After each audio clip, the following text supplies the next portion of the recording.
Assalamualaikum warahmatullahi wabarakatuh. Pemirsa, kembali berjumpa bersama kami Time with Eldizon. Pemirsa, dalam Al-Quran sudah diperintahkan Allah Subhanahu wa Ta'ala untuk belajar. Iqra artinya membaca. Nah, dengan membaca kita dapat memahami apa arti kehidupan ini. Kita dapat merubah dan belajar mengenai akidah dan akhlak. Karena pendidikan adalah yang utama terkait dengan ilmu. Narasumber kami kali ini adalah seorang dosen yang sangat luar biasa, Ibu Haryanti Jaya Harjani, SST FT MPD. Masya Allah, luar biasa ini Bu Haryanti. Terima kasih Ibu sudah hadir di podcast kami Eldizon. Ya. Terima kasih juga Ibu. Ya, sudah diundang.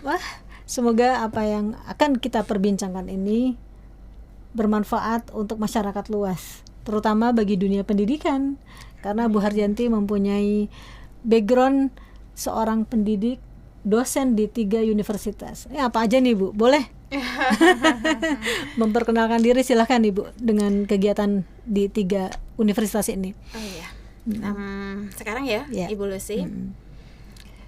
Perkenalkan, nama saya Haryanti Jaya Harjani. Background pendidikan saya fisioterapi dan pendidikan anak usia dini. Saat ini saya mendapat amanah dosen tetap di Universitas Nahdlatul Ulama Indonesia, Fakultas Keguruan Ilmu Pendidikan, Prodi S1 Pendidikan Anak Usia Dini.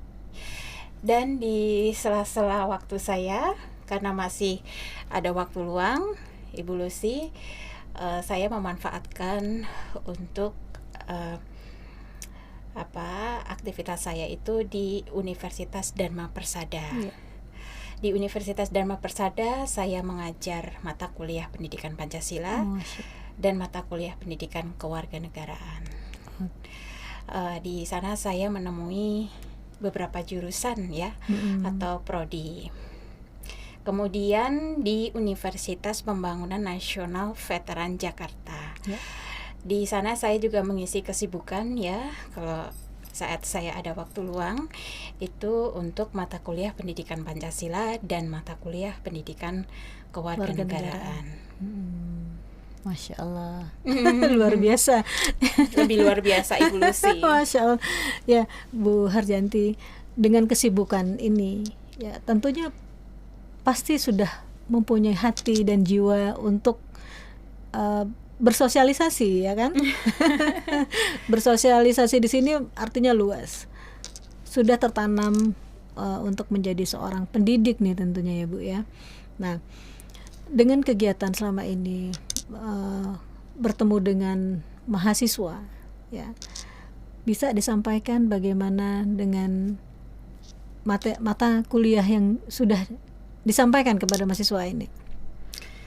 Mata kuliah yang disampaikan kepada mahasiswa untuk prodi S1 pendidikan guru pendidikan anak usia dini itu meliputi yang berkaitan dengan mata kuliah di prodi PAUD begitu. Kemudian kalau untuk di mata kuliah pendidikan Pancasila dan mata kuliah pendidikan kewarganegaraan itu sesuai dengan basicnya. Kan dalam dunia pendidikan sekarang ini kita banyak sekali menemukan jargon-jargon pendidikan anak usia dini, kemudian pendidikan itu perlu yang berkarakter. Ini definisinya apa nih Bu menurut Ibu sendiri, pendidikan karakter ini?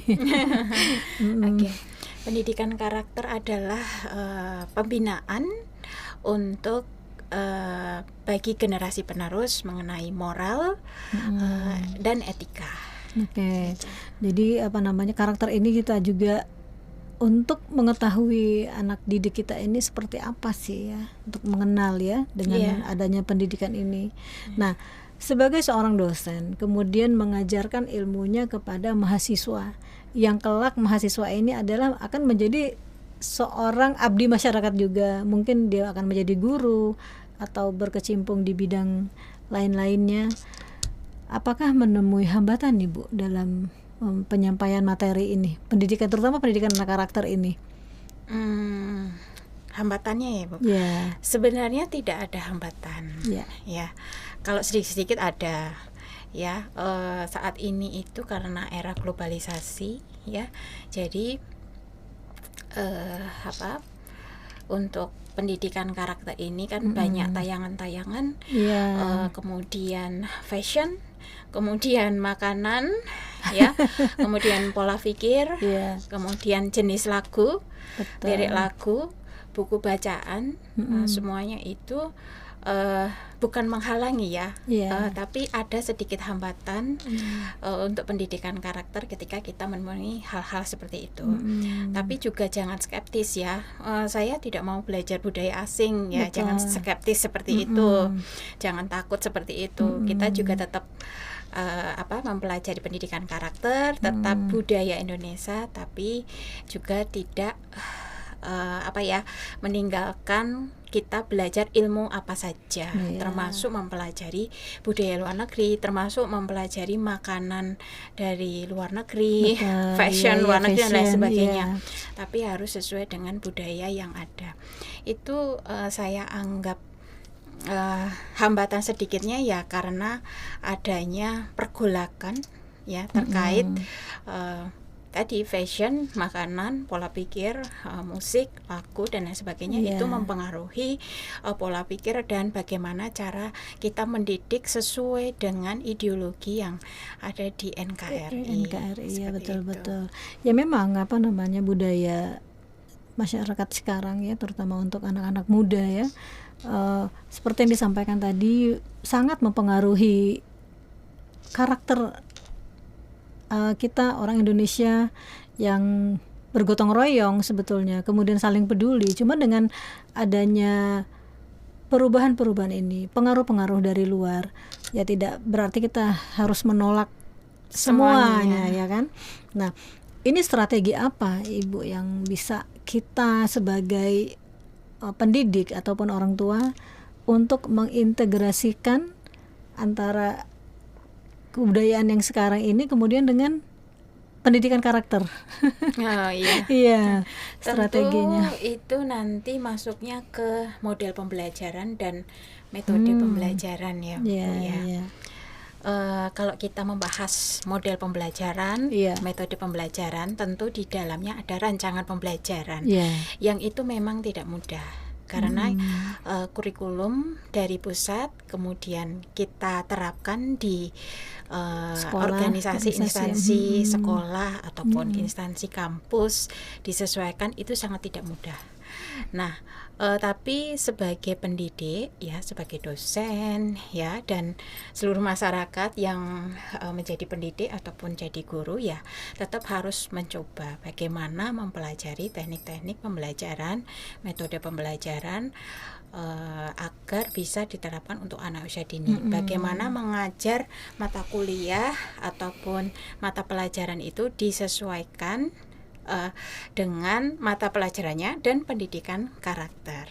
Nah itu kalau Ibu bertanya saya pribadi, pribadi dan umum, model pembelajaran yang biasanya metode pembelajaran yang biasa digunakan yang saya gunakan ya Bu. Sebenarnya saya juga mengacu kurikulum dari pusat juga, kemudian saya melihat kondisi yang ada di instansi, combine. Itu yang pertama itu sebenarnya deep learning juga, deep learning, kemudian student centered learning, kemudian case study, studi kasus, kemudian pembelajaran proyek atau PJBL. Nah, untuk deep learning ini saat ini memang lagi dikencarkan ya, Ibu. Dari deep learning terbagi 3 kalau nggak salah ya Bu ya. Untuk deep learning ini terbagi menjadi 3. Yang pertama adalah mindful learning. Mindful learning ini adalah siswa itu sadar apa yang dikerjakan, sadar apa yang dipelajari, sadar hari ini saya ngapain di sini, dan lain sebagainya. Intinya mindful learning itu adalah kita sadar diri kita itu seperti apa. Yang kedua adalah meaningful learning. Meaningful learning ini artinya adalah kita tidak hanya belajar dalam teori, tapi dari teori itu kita kolaborasikan dengan kehidupan nyata atau prakteknya itu seperti apa. Yang ketiga untuk deep learning yaitu joyful learning. Joyful learning ini adalah siswa ya itu tidak merasa dalam kondisi terpaksa dalam belajar. Artinya siswa itu merasa tenang dalam belajar, siswa merasa tidak ada paksaan. Nah, dalam joyful learning ini kan bersifat subjektif ya. Jadi ketenangan di area lingkungan siswa itu harus benar-benar kondusif dilihat ya. Dan harus kondusif begitu ya, di area lingkungan rumah, area lingkungan dalam beraktivitas, dan lingkungan komunitas. Kalau itu tercapai dan mendukung, joyful learning juga akan mendukung. Seperti itu Ibu. Oke. Tertarik dengan mindful. Jadi kita contohkan ini siswa ya Bu ya, siswa atau mahasiswa. Jadi dia harus menyadari ketika belajar atau dia berada di suatu tempat, dia menyadari aku di sini ngapain gitu ya nggak? Iya, seperti itu Bu. Nah, metodenya ya seperti itu. Iya. Nah, ini untuk memberikan kesadaran kepada siswa atau mahasiswa ini bagaimana nih, atau seseorang lah bahwa dia harus mampu untuk intinya sadar kemudian menguasai dirinya. Seperti itu gimana tuh? Kalau saya sendiri menerapkan di dunia pendidikan ya, di kampus, biasanya saya akan mengamati dulu ya, mengamati dulu lingkungan mahasiswanya itu seperti apa. Kemudian saya lihat, kemudian di sela-sela pengajaran saya pasti seperti intermezzo gitu ya, intermezzo, halo gimana kabarnya, apa kabar dan lain sebagainya seperti itu. Nah nanti saya lihat di situ sadar nggak sih mahasiswa gitu. Nah dari situ saya akan bilang, halo udah sadar belum ya, gitu ya. Respon dari gitu. mereka respon gitu. Kenapa sih Bu harus sadar gitu ya? Oh ya, kita memang belajar itu harus sadar. Saya bilang seperti itu di perguruan tinggi, saya bilang seperti itu, kita harus sadar loh belajar itu. Betul. Gitu, jangan nggak sadar gitu. Anda belajar cuma hafalan, nggak sadar, nanti dapatnya apa gitu kan. Fungsi pendidikan kan memang kita harus menyelesaikan masalah kan, selain dapat nilai dari ijazah dan lain sebagainya. Nah kalau kita sadar dalam belajar, dulu kita belajar apa, orang yang sadar aja kadang lupa, apalagi yang nggak sadar gitu. Jadi makanya kita strategi saya langsung bilang sih Bu kepada mahasiswa, sadar bahwa duduk di sini belajar, duduk di sini untuk diskusi, itu pasti saya selalu bilang. Tapi kalau connect mahasiswa udah bagus ya saya tidak perlu berbicara seperti itu. Tapi biasanya mahasiswa udah hafal, Ibu Yanti pasti nyuruh kita untuk sadar dulu. Jadi intinya konsentrasi. Konsentrasi dalam kegiatan saat itu ya. Nah berarti kan berhubungan dengan psikologis ya Bu? Iya Ibu. Nah ini kan banyak di antara mungkin mahasiswa atau lingkungan kita lah, banyak kita temukan orang-orang yang memang ada gangguan psikologis secara nyata dan tidak. Nah dengan 3 metode ini dalam menghadapi seseorang ada kelainan saat itu, bagaimana nih Bu caranya untuk mengenali mereka bahwa dia lagi nggak konsen nih dalam saat itu? Gimana itu? Tidak ada konsentrasi. Ya biasa sih Bu, itu manusiawi. Saya anggap barangkali kelelahan. Ya namanya mahasiswa itu biasanya ada yang full time kuliah, ada yang sambil kerja gitu ya. Jadi saya memaklumi itu. Jadi saya itu tidak mengorganisir yang harus begini-begini, itu tidak. Tetapi saya punya materi kuliah seperti ini, gimana caranya materi kuliah ini bisa diterima mahasiswa saya yang full time kuliah dan yang kuliah sambil bekerja. Itu alhamdulillah terdistribusi dengan baik. Seperti itu sih. Ya karena kan memang sudah ada metode kan. Jadi dengan 3 metode ini, dari deep learning ini ada 3, mahasiswa apabila sudah memahami 3 ini, ya enak ya untuk selanjutnya. Tapi juga untuk kalau kita melihat ada anak yang misal atau mahasiswa yang ngantuk gitu ya, atau tidak fokus dan lain sebagainya gitu, biasanya nanti hayo itu gitu ya, itu ya kenapa Bu gitu. Oh ya Bu, nggak apa-apa, aman-aman gitu biasanya mahasiswa aman-aman gitu. Apalagi mungkin mau ke kampus macet ya, itu bisa mempengaruhi konektivitas betul. mental juga ketika menerima pembelajaran. Ya kadang-kadang kita juga mereka mempersiapkan diri sebelum berangkat untuk kuliah, pasti dari 2 jam atau 3 jam sebelum kan, untuk mempreparekan diri ya kan, seperti itu. Apalagi dengan yang bekerja sambil kuliah. Nah ini kan beda dengan yang full time kuliah ya Bu ya. Nah dengan pendidikan karakter ya, sekarang juga pemerintah sedang menggaungkan kembali ya pendidikan karakter. Ya ini tentunya berhubungan dengan pendidikan kewarganegaraan, kemudian pendidikan Pancasila ya kan. Bagaimana kita memang Indonesia mempunyai budaya yang beraneka ragam ya kan.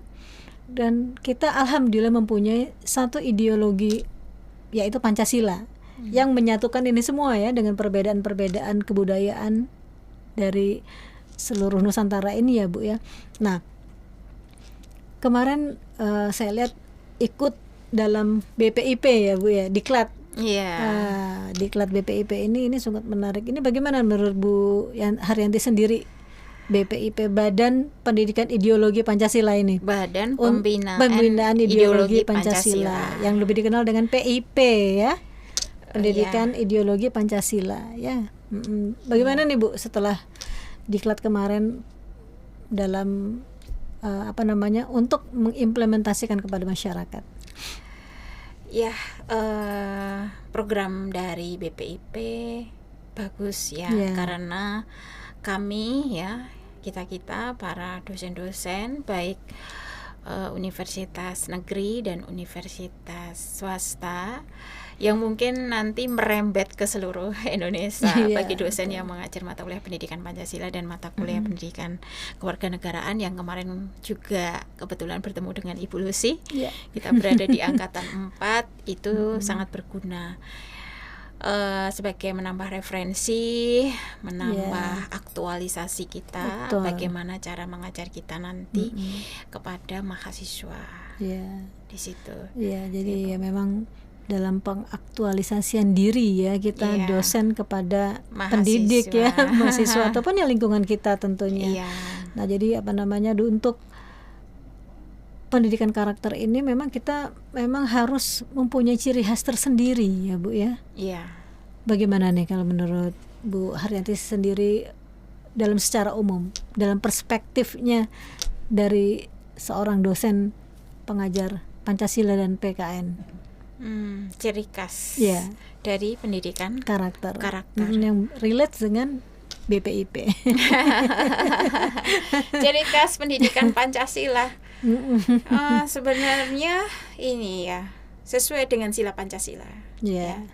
Sila pertama berketuhanan, sila kedua berkemanusiaan, sila ketiga bergotong royong, sila yang keempat bermusyawarah untuk mufakat, sila yang kelima kita adil pada diri sendiri dan orang lain. Nah untuk pendidikan karakter yang akan kita terapkan, bagaimana kita memberi pembelajaran kepada mahasiswa, tentu itu sebenarnya bukan beban berat ya, tapi itu sebagai amanah kita, Ibu Lucy, sebagai dosen, sebagai pendidik ya.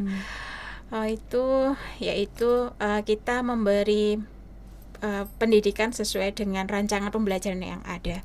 Yang kedua, kita sebagai role model. Ya. Jadi kita sendiri yang role model itu tidak mudah. Betul. Ya, karena anak itu adalah peniru ulung. Iya. Kalau bisa dibilang adalah dari sejak anak usia dini, yaitu anak itu memang sering mengikuti apa yang terjadi pada lingkungannya, orang tuanya, yang sering berkumpul dan lain sebagainya.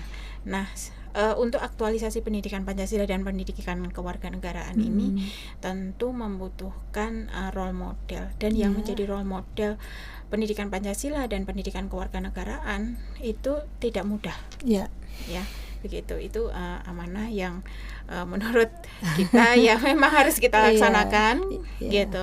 Ya, role modelnya tentunya ya dimulai dari pemangku kebijakannya, betul. Ya kan? Mereka sebagai pemangku kebijakan harus memberikan contoh dulu. Ya, bagaimana yang kita cita-citakan ini, karakter Pancasila ini dapat tercapai, ya kan, Bu ya. Nah, dalam rancangan pendidikan, ya kan, tentunya kita mempunyai aturan tersendiri. Mungkin ada saran dan masukan untuk pemerintah atau pemangku kebijakan mengenai pendidikan karakter ini, Bu? Boleh. Mengenai pendidikan karakter, sebenarnya juga pemerintah sudah menggencarkan banyak ya, melalui Kemendikdasmen dan Kemendikdasmen, kemudian saat ini itu Kemendiktisayentek. Sudah banyak program-program yang ada. Kemudian ini tayangan-tayangan juga sudah, yang negatif juga sudah di skip dan lain sebagainya gitu ya. Nah, kalau untuk pesan saya ya pada pendidikan karakter ini, yang pertama adalah sadar ya sasarannya siapa, kemudian diri kita itu harus memahami diri kita dulu. Gitu. Kalau kita udah paham diri, pasti akan memahami lingkungan. Jadi kalau udah sadar akan tahu tujuannya itu seperti apa. Yang kedua adalah tahu jalannya, jalan atau proses untuk mencapai tujuan itu. Gitu. Kita punya tujuan, mati-matian nih kita kesana kemari meraihnya, tapi kita tidak tahu proses atau jalannya. Ya, makanya kalau nggak tahu, ya cari tahu. Kalau nggak tahu, ya belajar. Kalau nggak tahu, ya itulah prosesnya. Nanti lama-lama juga jadi tahu. Akan ketemu ya. Begitulah Bu. Kemudian yang ketiga adalah mempunyai kesempatan atau mendapat kesempatan gitu ya. Mungkin kita sudah berusaha melewati proses atau sudah sesuai dengan diri kita tahu diri kita, sadar diri dan sadar lingkungan. Tapi kalau tidak mendapatkan kesempatan dari Tuhan, dari Allah Subhanahu wa taala, ya itu tidak akan terjadi. Ya, jadi kita dapat kesempatan atau kita mempunyai kesempatan. Nah, tiga ini kemudian nanti untuk kedepannya bagaimana rancangan pembelajaran, terus bagaimana kedepannya itu gampang. Tapi intinya dari pembelajaran dan hidup itu ada di situ sebenarnya. Kesempatan. Tinggal nanti dikembangkan saja gitu. Ya, jadi intinya kita juga sebagai manusia harus mempunyai sinyal-sinyal, mengetahui sinyal dalam diri kita ini, ya kan, kemampuan dalam untuk mengupgrade diri, kelebihan kita sendiri ini apa, sehingga kita dapat meraih kesempatan itu. Bu? Seperti itu mungkin apa yang disampaikan ya. Belajar, sadar dan tidak mengganggu orang. Yang pasti ya. Yang pasti itu. Dan sebagai manusia kita pasti juga kita memang akan meraih kesempurnaan dan diciptakan sempurna. Tapi jangan lupa kita juga makhluk tidak sempurna begitu. Gitu. Nah, ini Bu, seperti yang tadi disampaikan, tentunya ini kan harus dipahami oleh orang tua dan juga pendidik ya, untuk mengenali dan menyampaikan bagaimana ilmunya untuk meraih kesempatan tadi. Nah, pesan-pesan sendiri untuk orang tua. Untuk agar anaknya bisa meraih kesempatan itu. Ya. Gimana nih? Ya tentu sebagai atau menjadi orang tua itu tidak mudah. Betul. Ya, belum urusan ekonomi, ekonomi, sosial di rumah, mendidik anak dan lain sebagainya. Betul. Ya, pesan orang tua ya, saya izin memohon maaf dulu bilang seperti ini karena menjadi orang tua itu tidak mudah. Ya, pesan untuk orang tua adalah memperhatikan anak, ya. Yang kedua, tidak memaksa anak. Anak saya harus jadi ini, jangan. Jadi kenali potensi anak sejak dini, sejak usia dini. Anak saya potensinya ada di mana, itu diarahkan. Tapi tidak memaksa anak, kamu harus jadi ini, biar ini, itu tidak. Ya, nanti anak tidak menikmati hidupnya. Ya. Under pressure ya. Ya, under pressure. Jadi seperti itu Ibu. Kemudian nanti tinggal dilanjutkan arahan-arahan saja, kemudian disemangatin sudah. Dan lain sebagainya, dicukupi bagaimana kesehatan jasmani dan rohani anak. Ini sangat penting sekali. Bahwa untuk belajar itu, anak mau belajar, kamu harus belajar ya, kamu harus belajar. Tapi perlu tahu bahwa anak kalau mau belajar itu harus ada ketenangan dulu. Ya, entah itu di area rumah, area anak beraktivitas, atau saat anak di sekolah. Ya, jadi tadi bagian dari deep learning tadi. Syarat anak mau belajar biar ini belajarnya itu bermakna, itu harus mendapatkan ketenangan dulu, baik lahir dan batin. Anak tenang dulu. Ya, itu tidak akan anak tidak bakal mencerna ilmu dengan baik ketika anak itu tidak tenang. Ya itu tadi. Itu perlunya pertama adalah ekonomi terpenuhi. Iya, itu. Ya kan, karena anak-anak ini apabila masih kekurangan, misalkan ada yang belum bayar UKT, SPP, kemudian kebutuhan hari-harinya kurang terpenuhi, itu kan tidak menjadikan mereka orang yang tenang dalam hari-harinya, ya nggak Bu, seperti itu. Tapi ada solusinya Ibu. Solusinya adalah dengan menguatkan mental. Nah, ini yang paling penting nih. Itu menguatkan mental itu tidak bisa sehari dua hari. Jadi itu melewati proses, melewati waktu berhari-hari, berbulan-bulan, bertahun-tahun. Makanya kalau mentalnya lagi digeber ini, ya udah, sabar, mentalnya harus naikin lagi. Nah, peran orang tua adalah memberi situasi kondisi yang bagaimana memberi pembelajaran kepada anak untuk anak itu bermental yang baik, gitu ya. Mental yang kuat. Iya, mental baik, kuat secara pikiran, kuat secara hati, kuat secara tindakan. Gitu. Nanti itu juga salah satu kunci sukses ya, mentalnya baik ya, begitu. Ya, melihat kondisi sekarang ini banyak anak-anak tuh yang memang mentalnya ini yang kurang gitu, struggle gitu dalam menghadapi setiap masalah. Umumnya lari kepada yang kurang baik atau mereka meninggalkan masalah itu. Ya kan, seperti itu ya Bu. Ya, banyak sekali kita temukan seperti itu anak-anak sekarang. Itu karena sebenarnya untuk berbicara pendidikan itu tidak mudah, perlu ada ekosistem dari semua pusat, pemerintah, semua sisi, dari instansi, dari masyarakat, instansi negeri, swasta, anak dan lain sebagainya.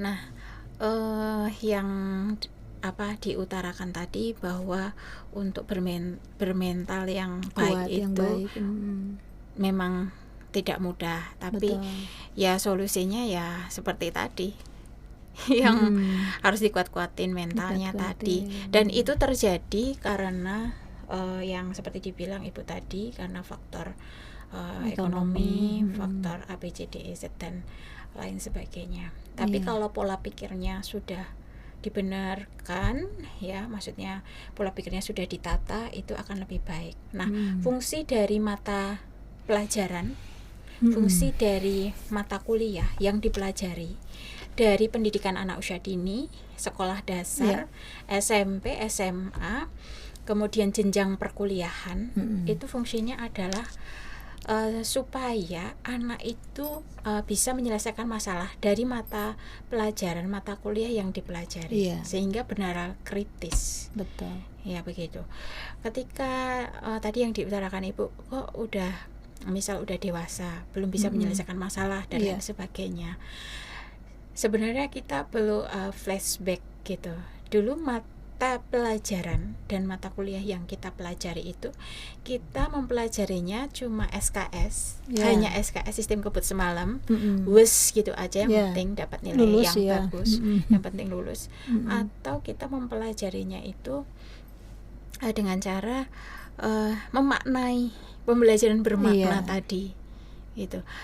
Tapi kalau setiap mata pembelajaran dan mata kuliah kita belajar secara bermakna, itu tentu waktunya kurang. Betul. Jadi kendalanya adalah karena waktunya itu memang kurang. Betul. Ya, terbatas. Karena mata pelajaran yang dipelajari banyak, mata kuliahnya banyak. Tapi ya sebagai pendidik kita usahakan untuk menstimulasi siswa itu agar mempelajari mata pelajaran atau mata kuliah yang itu benar-benar bermakna. Supaya apa? Supaya anak ini bisa menyelesaikan permasalahan di kemudian hari. Jadi sebagai pendidik itu perlu mengutarakan bahwa mata pelajaran ini fungsinya supaya Anda untuk bisa berpikir kritis, nanti bisa menyelesaikan masalah.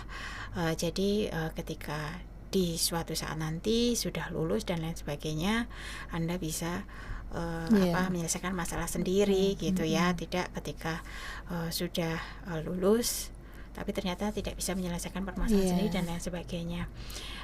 Ya itu Bu, kekurangannya karena waktu. Kemudian yang kedua, kita tidak bisa menangkis rancangan pembelajaran yang telah disediakan oleh pendidik karena memang kondisi itu memang tidak sempurna.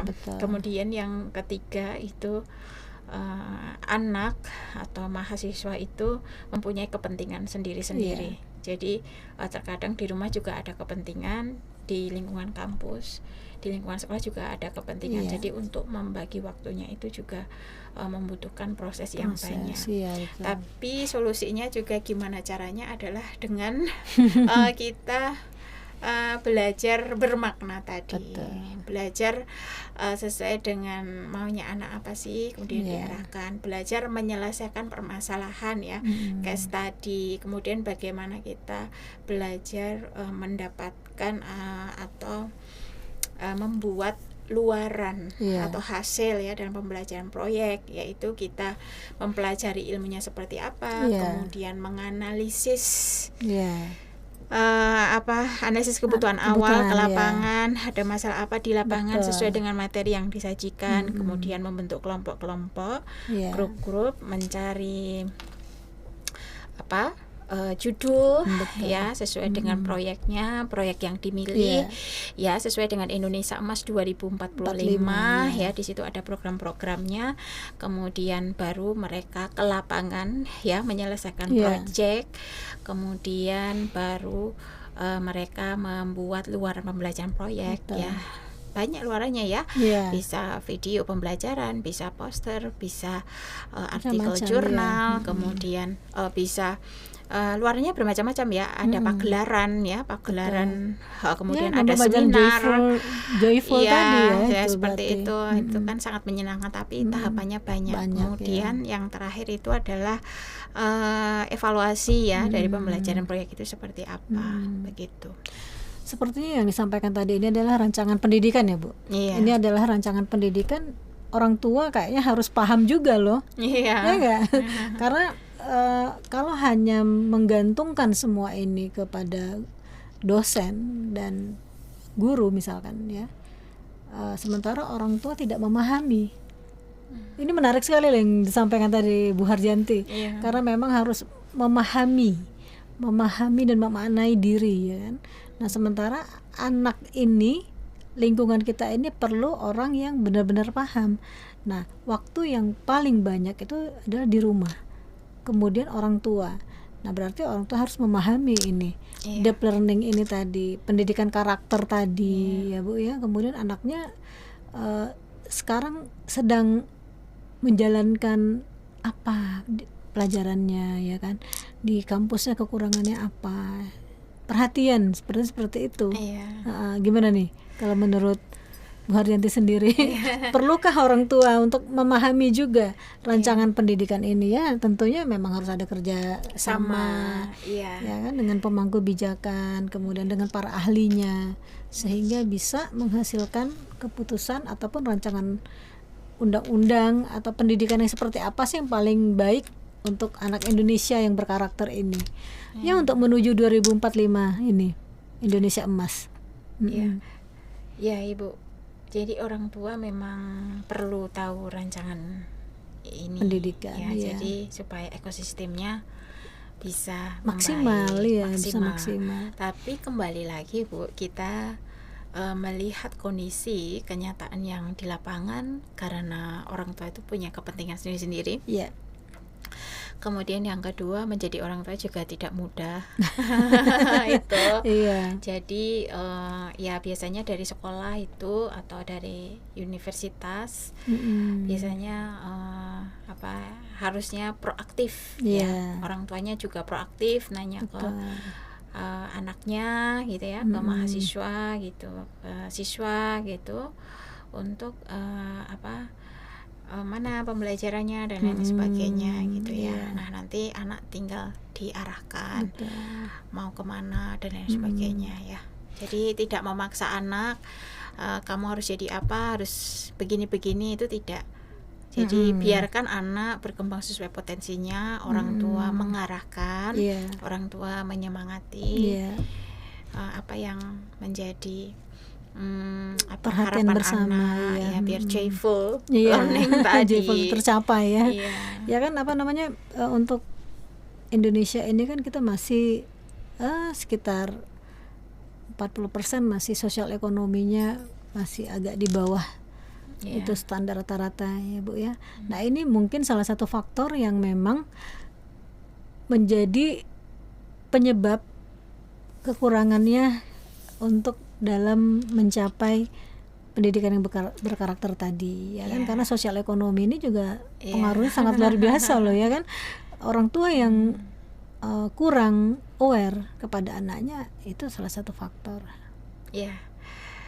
Sebenarnya dari program pemerintah untuk pendidikan ini sudah baik ya, karena kita untuk program dari zaman dulu sampai sekarang itu memang memerlukan estafet.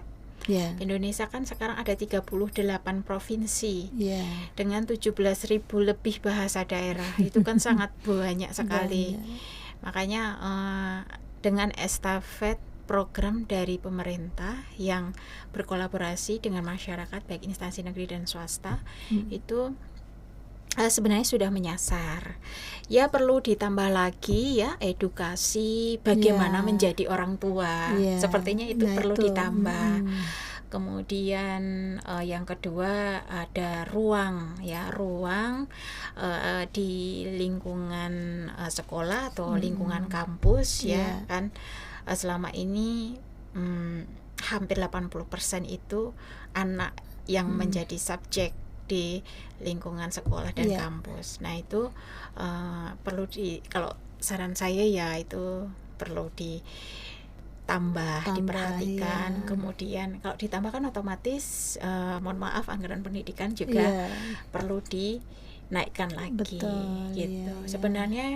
Sebenarnya loh kalau saran saya sebenarnya yang memang anggarannya tinggi itu harusnya ada di pendidikan.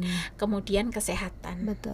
Kalau pendidikan dan kesehatan ini anggarannya tinggi dan kemudian benar-benar menyasar, itu nanti yang semua lini itu akan mengikuti. Akan menjadi lebih baik mengikuti semuanya. Dua ini saja. Pendidikan dan kesehatan. Tapi gimana caranya manajemennya harus tepat sasaran. Nah kalau udah tepat sasaran, gimana manajemennya dari atas sampai bawah banget gitu ya. Nah melewati proses yang panjang nanti semua lini akan mengikuti. Karena konsep konsepnya itu ada di dua ini. Betul. Gitu loh konsepnya. Iya, pendidikan yang maju, kesehatan. Iya. Ini ya, konsepnya ada di dua ini. Iya. Nanti semua akan mengikuti. Kuncinya ini dua dari berbagai lini itu akan Betul. mengikuti, mau profesinya apa, ilmunya apa aja itu akan mengikuti semuanya. Ya, tapi kalau yang dompleng misal yang satu anggarannya ini atau kebijakannya ini diambil, ini dikurang ya. Enggak bakal selesai Bu. Betul, itu. Cukup yang diselesaikan cuma dua ini. Kita sudah memahami. itu kalau saran saya dan saran Ibu ya, mudah-mudahan nanti ya kita sebagai pendidik lah ya, kita nanti sangat berharap ada peningkatan dalam dunia pendidikan, terutama kepada pemerintah ya. Jadi baik untuk pendidikannya sendiri, kemudian kepada pendidiknya. Kalau pendidiknya udah masuk dalam pendidikan itu ya, Bu, betul. Ya. Tapi kan perlu juga perhatian yang lebih juga untuk kita ya kan, seperti banyak beberapa negara ya, contohnya negara luar ya, mereka bagaimana dunia pendidikan itu diutamakan sekali, perhatiannya sangat luar biasa. Nah, kita masih agak tertinggal dibandingkan negara. Kalau saya tidak setuju. Oh ya. Kalau saya masih memandang itu masih kita kurang. Oh iya. Iya, boleh mau nggak apa-apa. Iya. Iya, kalau saya Bu, saya itu ini kalau di Indonesia semua itu ada. Iya. Ya, semuanya ada. Kalau di Indonesia merasa harusnya kita mencontoh luar itu, saya selalu kalau saya mengajar atau di mana saya hindari. Oke. Iya, karena nanti itu termemo gitu ya ke mahasiswa bahwa kenapa kita harus mencontoh ini? Ya boleh sih cari referensi atau mempelajari budaya asing, nggak apa-apa ya, seperti makanan, bahasa, kemudian nyanyian dan lain sebagainya. Kalau menurut saya pribadi di Indonesia ini semuanya ada semua. Ya, tinggal tadi loh Bu, yang mindful learning tadi, sadar dulu apa sebenarnya yang harus dibenarin. Ya dua ini, pendidikan dan kesehatan ini, gitu. Kalau menurut Indonesia ini kurang, saya tidak setuju dengan itu. Indonesia semuanya ada, orang pintar di Indonesia banyak, begitu. Jadi ya itu tinggal manajemennya, siapa yang berani. Pertanyaannya siapa yang berani untuk merubah kebijakan ini? Siapa yang berani memberikan kebijakan terkait pendidikan dan kesehatan ini? Gitu. Karena itu kuncinya ada di situ. Kalau itu sudah baik, ya nanti semuanya akan mengikuti, semua lini akan mengikuti. Ya bukan hanya ditambah anggarannya saja, tapi manajemennya tolong dipentingin dulu. Itu yang tadi. Dua ini tadi. Itu kan menyebabkan kita ada perbandingan antara dengan negara yang lain. Ini dengan negara lain. Itu sebetulnya untuk secara mendasar kita sudah melebihi itu. Itu seperti tadi yang disampaikan, kita banyak orang yang pintar, kita mempunyai sumber daya alam yang sangat luar biasa, ya kan. Nah ini yang perlu menjadi perhatian lebih dari pemerintah. Kenapa tidak kita, banyak universitas yang orang luar pun kuliah di Indonesia. Ya kan, seperti kedokteran kita masih termasuk di Asia nomor 1 loh ya. Untuk kedokterannya banyak yang masih berminat untuk kuliah di Indonesia. Nah ini maksudnya, kenapa kita tidak selalu meningkatkan kualitasnya terus menerus gitu ya. Nah kemudian mengutamakan putra daerah. Kita mempunyai 38 provinsi yang perlu tenaga ahlinya ini ya sebetulnya bisa diambil dari putra daerah. Nah ini kan dengan pembagian job ini Bu, maksudnya ya, itu kan akan memudahkan pemerintah dalam penyetaraan pendidikan, ya kan, lebih mudah, lebih baik seperti itu. Nah ini hanya kita dibandingkan dengan negara lain, kita kurangnya perhatian lebih dari pemangku kebijakan. Kalau menurut saya pribadi itu. Tapi kalau dari hal-hal yang lain itu semua adalah karena sebab dari birokrasi gitu. Karena seperti yang temanya dari Bulusi tadi kan kita mintanya harus gotong royongnya. Ya kalau mau buat kebijakan ini harus gotong royong. Yang berani jangan 1-2 orang. Semua harus gotong royong dan didengar pendapatnya. Nah ya seperti ini. Kan banyak Begitu. sekali kita mempunyai saudara-saudara, teman-teman yang mempunyai kemampuan lebih di luar, tapi mereka bekerjanya di luar, Pak. Sementara kalau dimanfaatkan untuk negara sendiri itu lebih baik, ya nggak? Ya, itu Itu. terkendala sistem birokrasi ya. Nah, itu Ya, Bu, tadi ya. ya Bu ya. Kita sangat sedih sih sebetulnya Iya. ngelihat aduh mereka berprestasi di luar sana, mempunyai kemampuan yang lebih. Kenapa tidak ya untuk bisa mengimplementasikan, membantu negaranya sendiri. Itu yang menjadi salah satu kekhawatiran dan agak menjadi sayang sekali gitu loh, kita sesama pendidik ya nggak, Iya. Bu ya, seperti itu. Ya, kita berdoa saja mudah-mudahan Ada ada titik terang ada selanjutnya, gotong royongan untuk ya. berada Ya itu tadi yang kelima dalam satu musyawarah, titik, musyawarah ya kan, mufakat mufakat untuk itu. lebih memperhatikan kebijakan di bidang pendidikan, pendidikan dan kesehatan iya, betul. Sehingga nanti bisa menyebar dalam semua lini. Betul. Ya, karena ini walaupun usia Indonesia 80 tahun Ibu, tahun ini karena Indonesia itu 38 provinsi, iya. estafetnya itu tidak mudah, Iya. apalagi nanti mengganti struktur kebijakan dan lain sebagainya. Iya. Tapi mudah-mudahan nanti kebijakan-kebijakan Iya. pendidikan dan kesehatan ini lebih gitu ya. Iya. Jadi lainnya itu tinggal mengikuti saja. Betul, Yang insya lainnya itu Allah. akan tinggal mengikuti saja semuanya. Semuanya, Gitu, iya, semuanya. iya, iya. Gitu. Otomatis. Otomatis mau Seperti bidang magnet. ekonomi, iya Bu, mau bidang ekonomi, mau bidang teknik, Iya. kemudian mau bidang Perdagangan, sastra, apa-apa. perdagangan itu akan Semua kan mengikuti semua. otomatis, iya. Ya, kuncinya cuma di dua ini. Iya, Tapi siapa yang berani dan siapa yang mau untuk gotong royong terkait betul. ini? Iya. Ya itu. Jadi ibaratnya kalau musik orkestrasi, Ya, ya iya, kan? kolaborasi. Berkolaborasi ya kan, semua kementerian ya kan. Iya. Jadi memang harus duduk bareng, ya nggak? Iya. Duduk bersama Ya. dengan merendahkan hati tentunya ya untuk Iya. kepentingan rakyat ya. Ya, tapi terkadang ego sektoral tuh masih ada Ibu. Ya. Ego sektoral. Iya, iya. Kenapa ego sektoral ada? Karena punya kepentingan. Iya. Nah, itulah. Nah, tapi semoga hal-hal ya yang seperti baik itu, sajalah. yang baik-baik akan Iya. lebih baik lagi lah Indonesia ini ya. Iya.